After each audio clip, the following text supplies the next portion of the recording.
I'm surrogate to the most feared alpha, and his wife hates me. I never thought debt could smell like pine wood and blood.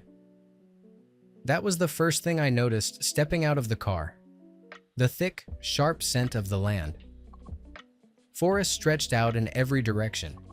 Tall pines like teeth piercing the sky. The house itself rose out of the trees like it had been carved from stone and shadow. 3 stories tall. Windows glinting like watchful eyes. A porch that creaked under the weight of men who didn't blink when I arrived. My hands were sweating, but the contract didn't shake. Not outwardly, anyway. I kept my fingers tight around it. Like if I dropped it, I'd be free. Like if I let it slip, I could run back home. Back to my family's tiny cabin on the edge of town. But that wasn't mine anymore. Nothing was mine anymore. This paper was the only reason my mother still had a roof. The only reason my younger brother wasn't being hunted down by loan collectors who didn't care that we'd already sold the car, the furniture, everything worth anything. Debt. That's all my last name had become. And the payment wasn't money. It was me. The whispers started before I'd even hit the first step of the porch. That's him? He looks weak. Alpha Owen's gonna crush him. What the hell's he supposed to give the pack? Their eyes crawled over me like I was something to devour, not someone. My throat went dry. My legs itched to run. But the contract burned against my palm. And I remembered my mother's eyes when the enforcer came knocking 2 weeks ago. I remembered her whisper shaking. Don't fight it, Andrew. Please. Don't make it worse. So I walked forward. Everyone in this region knew about Owen Blackwell, the most feared alpha in 5 states. He'd ripped his way to the top when he was barely 20, leaving rival packs bleeding in the dirt. Ruthless. Cold. Untouchable. That was the reputation. Men like my father used to curse his name around bonfires, spitting it like poison. Women whispered about his strength in the markets, some in fear, some in awe. But the truth? No one really knew him. They only knew the stories. And they knew his wife. Amelia Blackwell was ice and beauty, the kind that cut. Perfect blonde hair. Blue eyes sharp enough to wound. The Luna who had it all, except an heir. Everyone whispered it, though never within her hearing. She couldn't give Owen a child. And in packs like theirs, that mattered more than anything. That was why I was here. I was the answer to a problem no one dared talk about out loud. My bloodline was strong enough, my body young enough, my will apparently worthless enough that I'd been sold into this role. The surrogate. The one who would carry what Amelia couldn't. And they all knew it. Every single one of them staring at me from that porch knew exactly what I was. And none of them looked pleased about it. I swallowed, trying to keep my voice steady as I cleared my throat. Andrew Hale, I said. My voice sounded smaller than I wanted it to. Here to fulfill the contract. A ripple of laughter broke across the men, low and mocking. Someone spat on the ground. I felt my ears burn, but I didn't move. Didn't let myself flinch. Because behind those heavy double doors, somewhere in that looming house, was Owen Blackwell, the alpha, the man who owned my future. After a little while, Amelia Blackwell was the first thing I noticed, because she was impossible not to. She was beautiful in the kind of way you couldn't look at for too long. Icy, polished, every hair perfectly in place. Her lips curved when she saw me, but it wasn't a smile. It was sharper. A razor disguised as lipstick. Beside her, Owen Blackwell, the alpha. He was taller than I expected. Broader, too. His suit looked like it had been tailored around a body built for battle, not comfort. Black hair framed a face that was all hard lines and shadows, except for his eyes. Green, steady, burning straight into me. He didn't need to speak. His presence said enough. And suddenly, Every rumor I'd ever heard made sense. The ruthless alpha. The man who could break a wolf's neck without blinking. The shadow every rival pack feared. And here I was, holding a contract that said I belonged to him. Andrew Hale, Amelia said, finally letting my name drip from her lips. So this is what debt looks like. The room chuckled, soft, cruel, like she'd told a joke at my expense. Heat crawled up my neck. I wanted to melt into the polished marble floors. She moved toward me slowly, every step deliberate. Her heels clicked against the floor in a rhythm that reminded me of a countdown. My stomach flipped. Up close, she smelled like roses dipped in frost. Her beauty was suffocating, the kind that dared you to notice it. Her eyes locked on mine, pale blue and merciless, like staring into ice. She leaned in, her lips brushing the air near my ear. Her voice dropped to a whisper meant only for me. "You're just a body, don't forget that." The words slid under my skin like needles. My grip on the contract tightened until the paper crackled. My chest felt hollow, scraped out. When she pulled back, her smile was sweet. Perfect for the crowd watching us. But her eyes glittered like she'd already won a battle I didn't even know I was fighting. I didn't dare look at Owen. Not at first. But something tugged me. Curiosity, desperation, I don't know. When I finally glanced at him, I caught it. His jaw had tightened. Just slightly. His green eyes flicked to me, unreadable, but there was something there. A shadow of disapproval. Not aimed at me. At her. It was gone in a blink, but I saw it. They didn't let me linger. A pack elder gestured sharply, and I was ushered down a long hallway flanked by watchful stares. Every step echoed against stone walls lined with portraits. Alphas passed, painted with the same fierce eyes and proud postures. It felt like walking through a gallery of ghosts, all judging me, all whispering the same thing. "You don't belong here." At the end of the hall, a door opened with a heavy groan. The ritual room. It didn't look like part of a house. It looked like something sacred and dangerous. The air was thick with the scent of burning herbs. Candles flickered along the walls, their wax pooling onto polished stands. At the center of the room was a wide oak table, its surface etched with runes that shimmered faintly in the candlelight. Silver bowls and knives gleamed beside ancient books, their pages yellowed and frayed. This was where the contract stopped being paper. This was where it became blood. My knees threatened to buckle. My throat was dry. I tried to remind myself why I was here, why I'd agreed to this. My family, my father's debts, the way the collectors had stopped by every week, voices sharp, threats sharper, the way my little sister clung to me when they shouted. I didn't have a choice. I'd told myself that over and over. I didn't have a choice. But standing here, with every eye waiting, with Owen and Amelia watching from opposite ends of the table, it felt less like a sacrifice and more like a sentencing. My hands trembled. My chest rose too fast. For the first time, I truly understood what I'd sold myself into. A few minutes later, the elder's voice was gravel, ancient and sure. "Step forward." My feet felt nailed to the stone, but somehow I moved. My palms were slick, my heart too loud. The table loomed in front of me, the runes glowing faintly like they were breathing. I didn't understand their language, but I could feel their weight, like every line had been carved to bind, to cage. The elder took my wrist without asking. His grip was iron, cold despite the warmth of the room. A silver blade flashed, catching candlelight, and my breath caught. "It's just a cut," I told myself. Just a cut. The sting came sharp and fast, slicing my palm. I hissed, teeth clenching, but before I could pull away, he angled my hand over the bowl. Blood dripped, thick and dark, falling into waiting herbs and oils. The scent rose instantly, Metallic, bitter, sacred. The elder murmured words in a language older than anyone alive. My blood smoked where it touched the mixture. Across the table, Owen watched me.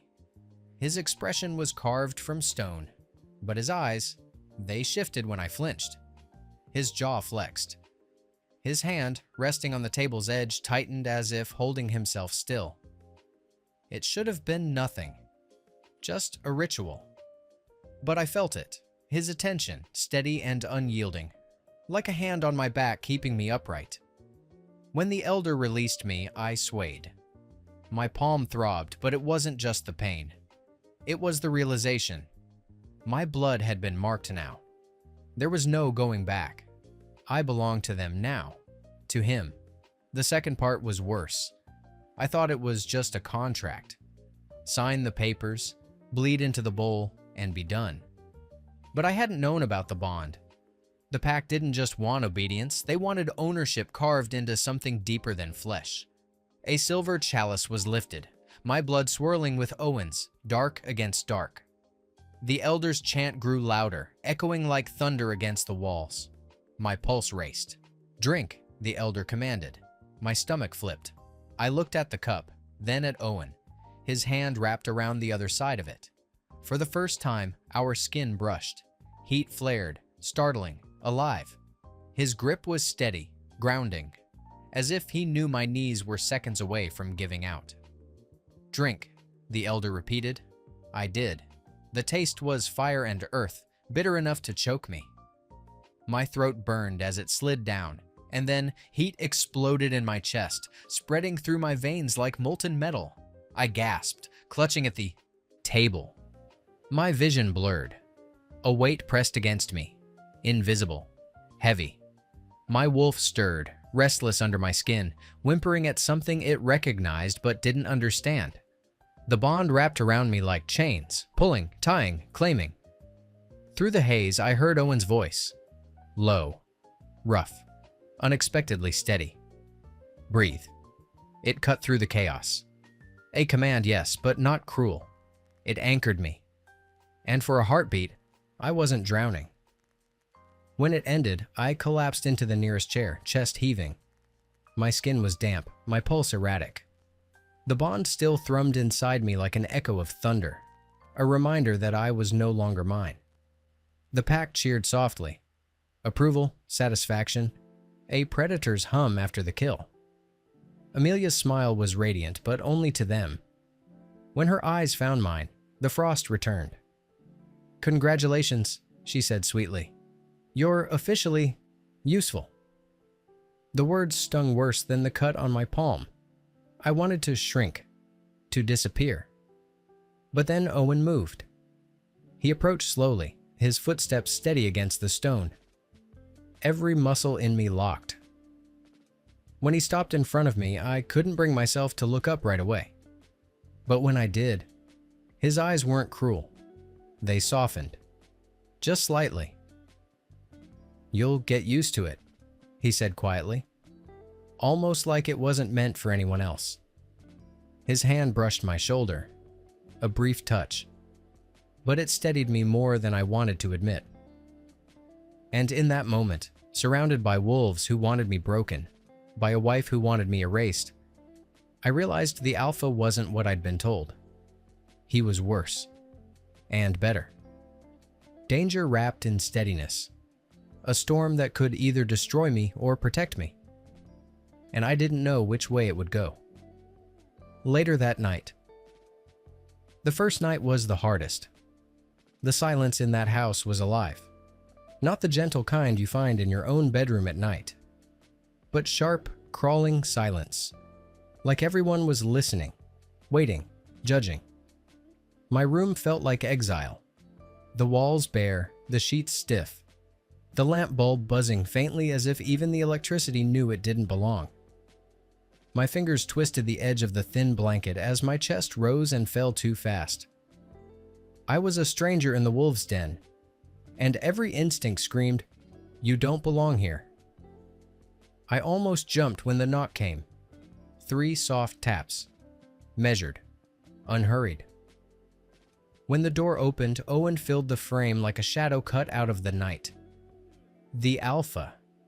Bigger than I remembered from the bond ritual, broad shoulders nearly brushing the frame. His eyes swept the room once, landing on me. "I'm fine," I blurted before he could speak, though my voice cracked embarrassingly. This room is fine. I don't need anything." He didn't answer right away. He stepped inside, the floor creaking under his weight. In his hand was a folded wool blanket. He crossed to the table, laid it down neatly, and smoothed the edges as if it mattered. Then he set down a tray. Soup, bread, water. Steam curled faintly in the air. "Eat," he said simply, the word low and heavy. My pride almost made me refuse, but my stomach betrayed me with a loud growl that filled the silence like a gunshot. Heat flooded my face. His gaze flicked to me, unreadable. But there was no mockery, only something that looked, just for a second, like understanding. He left without another word. The faint scent of cedar and rain lingered in the air after him. I ate. And for the first time that night, I wasn't as afraid. A few days later, time blurred in that house. Days bled into nights. Amelia passed me in the hall with cutting remarks disguised as smiles. Servants avoided my eyes. The bond tugged at me relentlessly, reminding me that this wasn't just a house. I was tied to it now, to him. The contract had sealed it. The medical ritual had enforced it. I still remembered that night in the sterile, candlelit chamber, how Owen stood over me, silent while the healer worked. How the herbs burned my throat. How the chants wrapped around me like chains. How I felt the fire of foreign life settle inside my body. They never explained what would happen next. Not really. I thought maybe it would be quick, that I'd be left alone. But instead, the healer led me to a cold room down the hall, filled with silver tools and jars of herbs. Owen was there for a moment, silent as stone before they sent him away. The midwife told me to drink a chalky liquid that tasted bitter and strange. Then she mixed Owen's, she called it his seed, collected in a vial I never saw, with the blood from the ritual and a pinch of crushed roots. I lay back, staring at the ceiling as the mix was carefully placed inside me, soft chanting in the background. There was no touch, no comfort, just the pressure of something foreign and cold.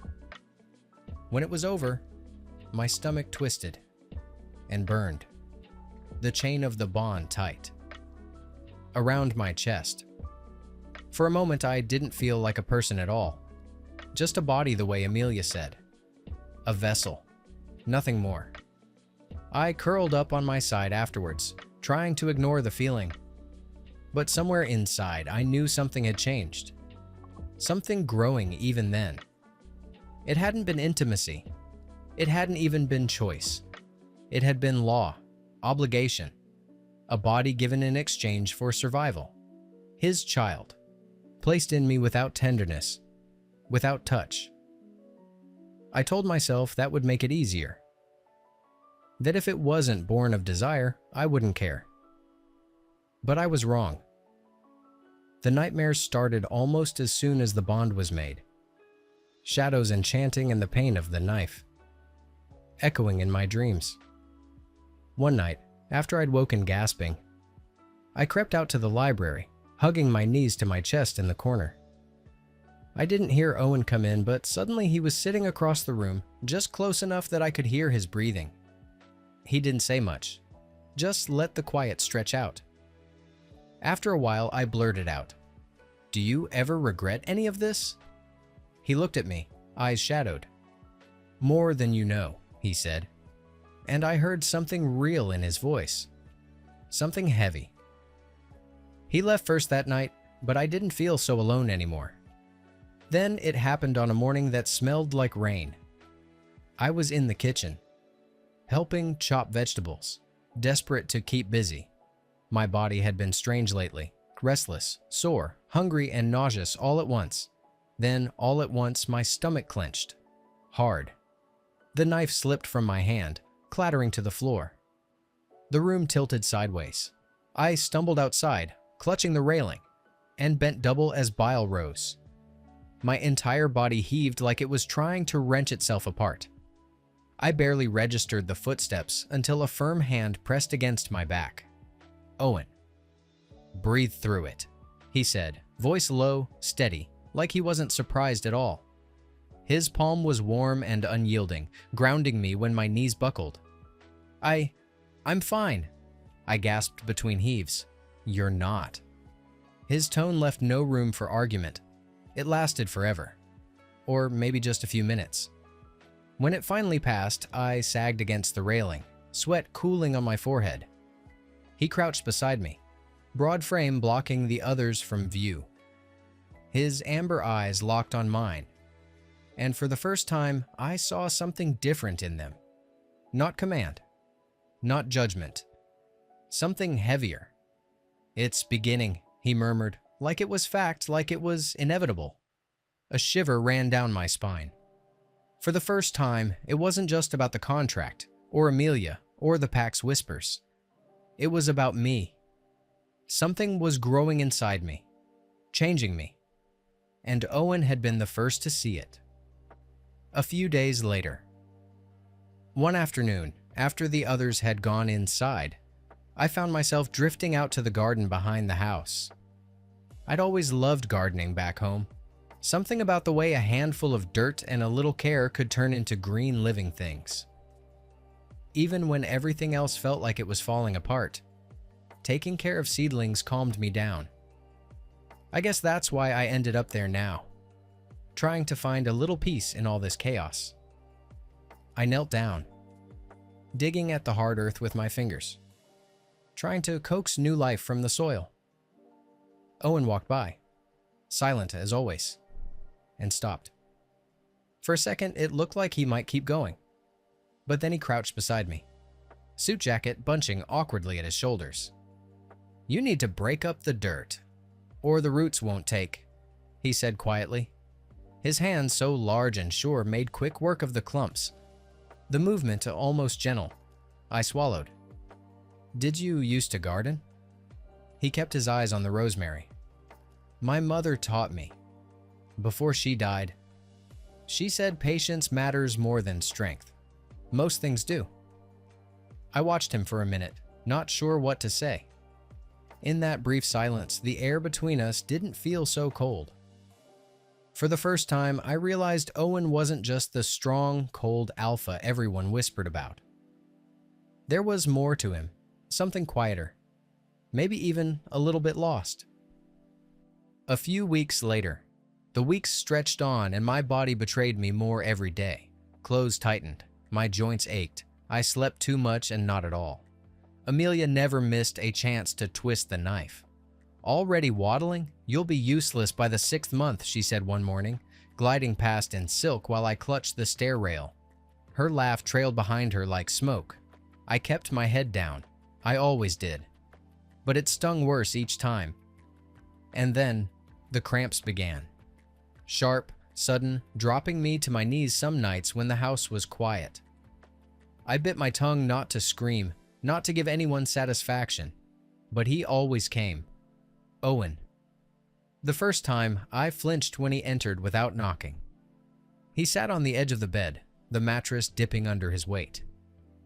For a terrifying second, I thought he'd scold me, call me weak, cast me aside.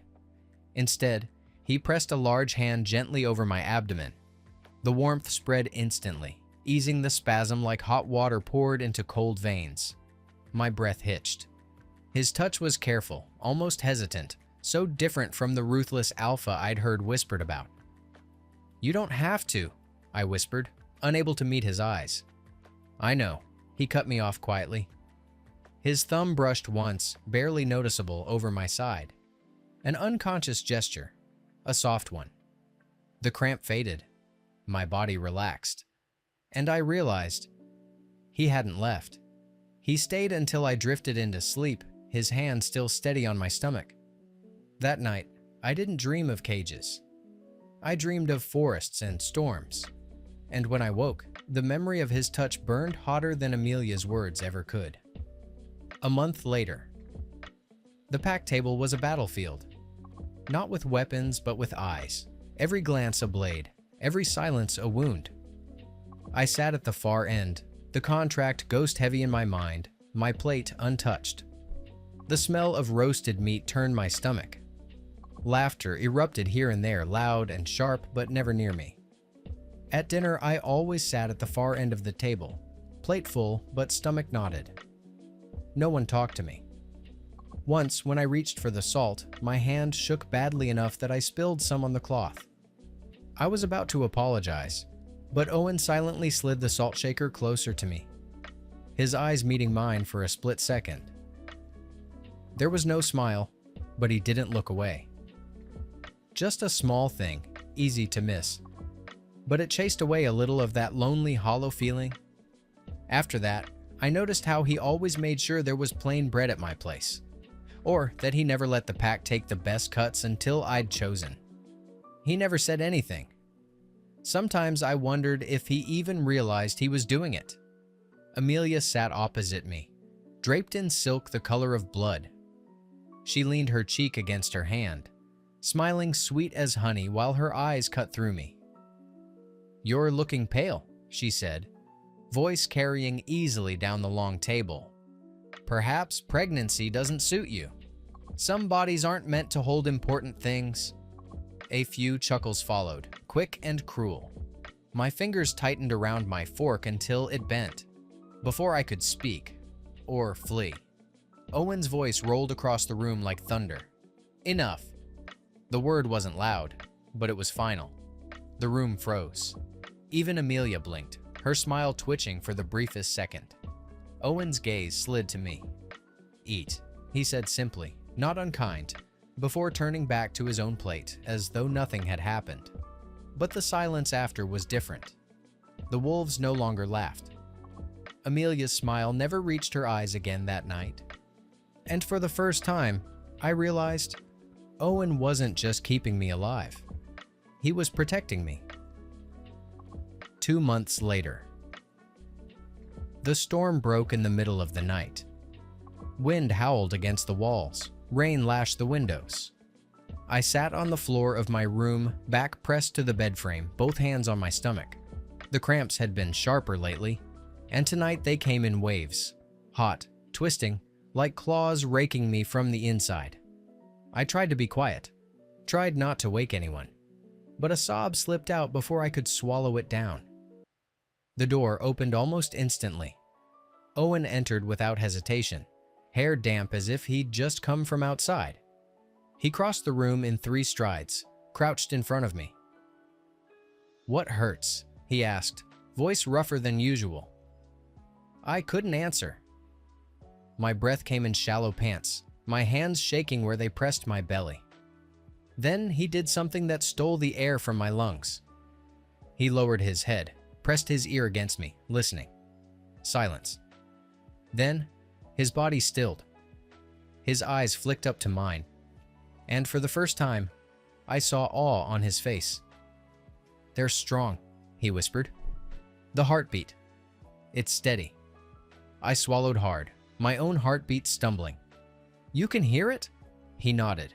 His hand, huge, calloused, warm, spread over the same spot, covering mine. The storm raged outside, lightning spilling silver across the room, but in that moment, the only sound that mattered was the rhythm he swore he heard. Something shifted between us then. Not alpha and surrogate, not contract and obligation. Just 2 people, connected by something fragile and impossible, listening to the same secret life.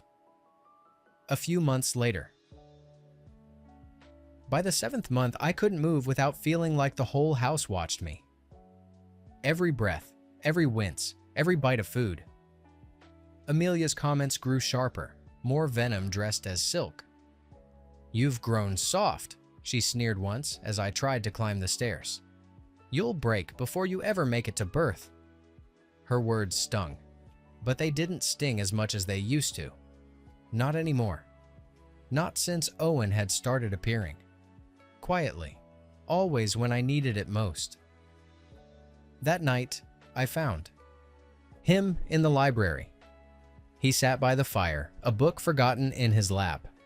The flames painted gold across his face, softening the edges that usually looked carved from stone. I hesitated at the door, but something in me broke. Maybe it was the ache in my back, or the exhaustion pressing down, or just the need to not feel alone anymore. I crossed the room slowly, lowered myself onto the couch opposite him. For a long moment, we didn't speak. Then I whispered, "I don't know if I can do this." The fire cracked. His gaze lifted to mine, steady, unflinching. He didn't give me false comfort, didn't promise it would be easy. Instead, he leaned forward, elbows on his knees, and said, "You already are." Simple words.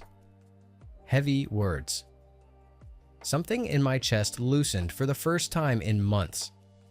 When I stood to leave, my legs trembled. He rose silently, stepped to my side, and without a word, slipped an arm around me to steady me. I didn't push him away. And that night, lying awake in my too-stiff bed, I realized I had stopped thinking of him as the alpha. I'd started thinking of him as Owen.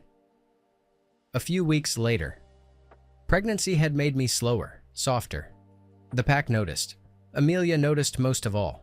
It started small, her voice lilting with fake sweetness. "Careful with those stairs, Andrew. It'd be such a shame if you slipped." Her hand brushing too close to my shoulder, making me wobble when I carried trays. Her words dropped like stones in my chest. "You're not family. Just a vessel." I tried to ignore it, tried to focus on the steady warmth of Owen's presence whenever he lingered nearby. But Amelia knew how to twist the knife where it hurt most. One evening, her whispers curled into the pack's ears like smoke. "He's not just a surrogate. Haven't you seen the way he looks at Owen? He's trying to worm his way into our family, into my mate's bed." It spread fast. Servants fell quiet when I entered. Warriors stared at me too long. And when Amelia found me in the hall, she smirked, as if savoring the rumors like wine. But Owen heard. The breaking point came at a gathering, when Amelia leaned too close to me by the fire, her smile sharp as glass. "Don't you think it's pathetic?" she murmured just loud enough for others to hear. "Clinging to a man who will never love you? You're just enough." Owen's voice cut like thunder. The entire hall froze. His gaze pinned Amelia, not me. Amber eyes glowing with restrained fury. He stepped closer, his arm brushing mine. Not by accident. "If anyone dares touch him or speak of him with disrespect again, they answer to me."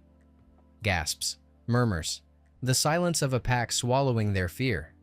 Amelia's face blanched, rage buried under her perfect mask. But all I could feel was Owen's hand brushing mine for a heartbeat longer than necessary. A silent claim, a shield. That night, when we crossed paths in the quiet of the corridor, he didn't look away. "Don't listen to them," he said, voice softer than I'd ever heard it. And for the first time, I believed him. After that night, something shifted. Owen lingered more. He walked me through the garden in the evenings, his steady pace slowing to match mine when I grew tired. He'd press a hand against my back, firm but careful, like I was something fragile he didn't want to break. Amelia grew colder, crueler, slamming doors when he wasn't looking, muttering threats when we were alone. But behind closed doors, I noticed something I hadn't expected.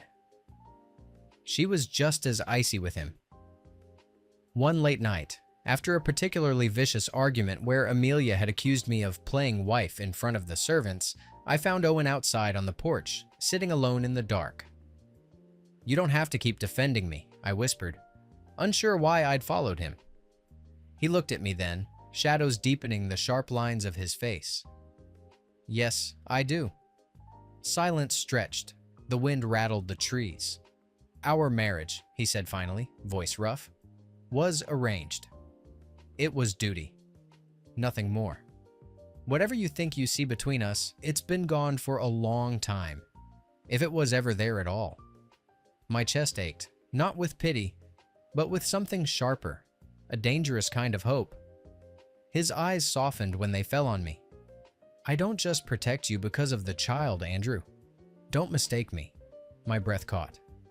The bond between us pulled tighter, humming like a wire. For the first time, I let myself wonder if maybe, just maybe, he wasn't only tied to me by obligation. Maybe, piece by piece, he was choosing me. 2 weeks later. The unease had been building for weeks. Amelia's barbs had grown sharper, her smiles more brittle.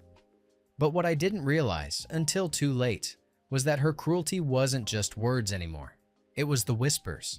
Servants coming late with food. Guards glancing away when I walked past.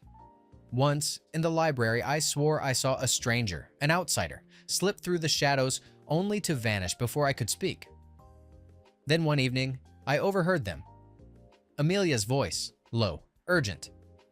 When the child is gone, his usefulness ends. The pack will turn against him. And Owen will have no choice but to return to me fully. Another voice answered, rougher, not one of our own. It must look like an accident. Stairs. A fall. We don't care how, but we want him gone. Both of them. My blood turned to ice. Rival pack. I pressed my back against the door, heart pounding, my mind racing with what I'd heard. But the truth was, maybe I should have seen it coming. Amelia hadn't always been cruel. At least, that's what the older pack members whispered.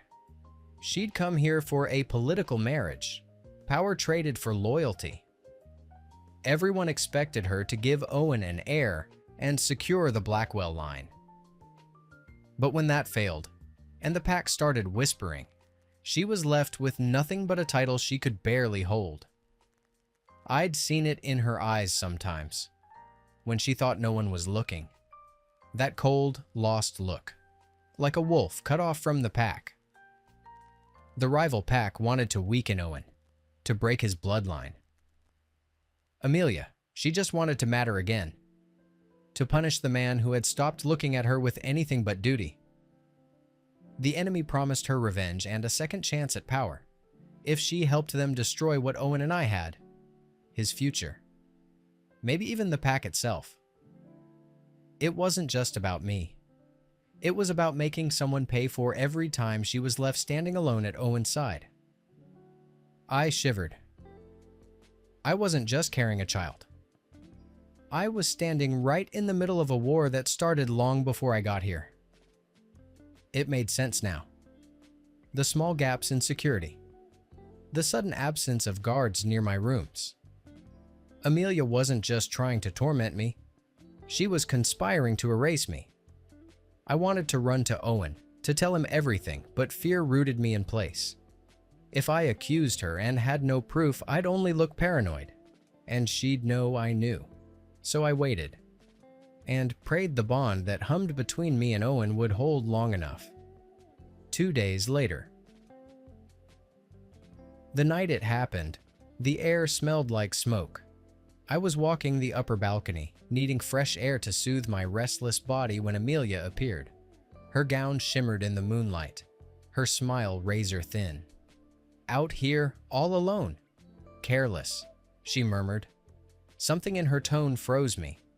My instinct screamed, run. But before I could move, her hand shoved against my chest. Hard, the world tilted. The railing rushed up, the drop yawning below. But then, arms, strong, unyielding. Owen. He caught me mid-fall, pulling me back with a guttural snarl. My breath tore from my lungs as he crushed me against his chest, shielding me like the world itself meant to break me. Amelia. His voice was thunder, his power rippling through the night. What have you done? For once, she didn't smile. Her mask cracked. You left me no choice, she hissed. You let him crawl into your bed, into your heart. Don't deny it. You shame me in front of the pack. I will not be replaced by some boy sold to us like livestock. Owen's arms tightened around me when I flinched, his jaw flexing. "You allied with our enemies," he said, voice deadly calm. "You risked my heir, my bloodline, my pack." I turned to him in shock. He knew. Amelia's eyes glittered. "I risked nothing. I tried to save what's mine." But it was too late. Warriors appeared, answering the Alpha's silent call through the bond. And for the first time, I saw fear in her eyes. A little while later, the confrontation tore the pack open. In the great hall, Owen stood with me at his side, my hand still trembling in his. Amelia was dragged forward, her defiance fraying into desperation as her ties to the rival pack were revealed. Documents, letters, witnesses who had seen strangers moving through the woods at her command. Every word was a nail in the coffin of her marriage. "You broke the laws of the pack," Owen said, his voice carrying through the chamber like a storm. "You betrayed your mate bond. You endangered my child." Her lips trembled. For a heartbeat, I almost thought she'd beg. But then her pride snapped back into place. "You'll regret this. He'll ruin you. He'll never give you what I—" "Enough!" Owen's power lashed out, silencing her. His amber eyes glowed with something more than rage now. Resolve. The pack watched as he pronounced it. "Amelia, daughter of House Fairmont, you are no longer of this pack. From this day, you are exiled." Gasps, murmurs. The weight of the decree slammed down. She was dragged away, her eyes burning holes into me. But I couldn't move. I couldn't breathe. Because Owen hadn't let go of my hand. Not once. When the hall emptied, he finally turned to me. His features raw in the torchlight. "I should have seen it sooner," he murmured. "But you're safe now. Both of you." His hand lingered at my cheek, warm and steady. And for the first time, there was no hiding what burned in his eyes. No duty. No contract. Just him. And me. And the beginning of something we both knew we couldn't stop anymore. A few weeks later, the baby's cry was the first sound of dawn. Soft, fragile, impossibly alive. I held him against my chest, skin to skin, his tiny fists curling as though he already knew me. Owen stood at the foot of the bed, silent, his expression unreadable. "You did it," he murmured finally, voice hushed like he didn't want to wake the world. "He's perfect." But there was something else in his tone. A weight. When the midwife left us alone, he came closer, kneeling so we were eye level. His hand hovered near mine, but didn't touch. "Andrew." He swallowed hard. "The contract. It's fulfilled. You've given me an heir. You're free now." The word free lodged in my chest like a thorn. I should have felt relief. But instead, my arms tightened around the baby. My throat burned. "You mean, you don't need me anymore?" His jaw clenched. He looked away, as if the walls themselves would hold him together. "I won't keep you here against your will. Not anymore." The silence was brutal. The child whimpered, and I kissed his forehead, hiding the way my heart was cracking open. About 15 days later, I tried to leave. 3 days later, my things were packed into a small bundle. The baby slept in the cradle Owen had carved with his own hands, moonlight silvering his cheeks. Every step toward the door felt like tearing skin from bone. I told myself it was for the best. For the child. For me. For Owen. But at the threshold, I froze. 'Cause who was I kidding? I didn't want to go. I had started...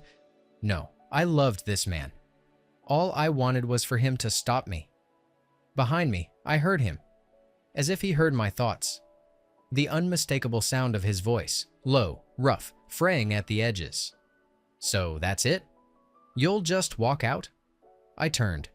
He was standing in the shadows. No alpha mask now. Just a man stripped bare. His amber eyes were wild, pleading. "You think you can leave me?" He stepped closer, each word ragged. "You're already tied to me, Andrew. There's nowhere you can go that I wouldn't find you." The room spun with the truth of it. The bond. The child. The nights he'd held me when I broke. The mornings his hand lingered too long at my back. The quiet, stolen looks we never dared name. Tears blurred my vision. "You don't mean that." "I do." His voice cracked, raw and simple. "Not because of the bond. Not because of the baby. Because it's you. I don't want a life where you're not in it." And just like that, the dam inside me broke. We didn't part. Instead, I found myself in his arms as the baby stirred between us, tiny and warm, the proof of everything we had endured. Owen's chest was solid against my back, his chin resting on my hair as we stood at the balcony. The sun rose over the packlands, spilling gold across the trees. For once, there was no fear, no contract, no wife, no whispers, just us. He kissed the crown of my head, his voice low, steady. "You're not free, Andrew. Not in the way you think. You're mine, and I'm yours. That's not a contract. That's forever." I looked down at our child, then up at the man who had once been my jailer, and was now, impossibly, my home. And for the first time since all of this began, I didn't feel trapped. I felt chosen. The end. Tell me, if freedom meant leaving behind the one who became your home, would you walk away? Or would you stay? Thanks for watching. Subscribe to become part of our Rainbow Force, and consider joining our membership for early access and exclusive content. Stay wholesome.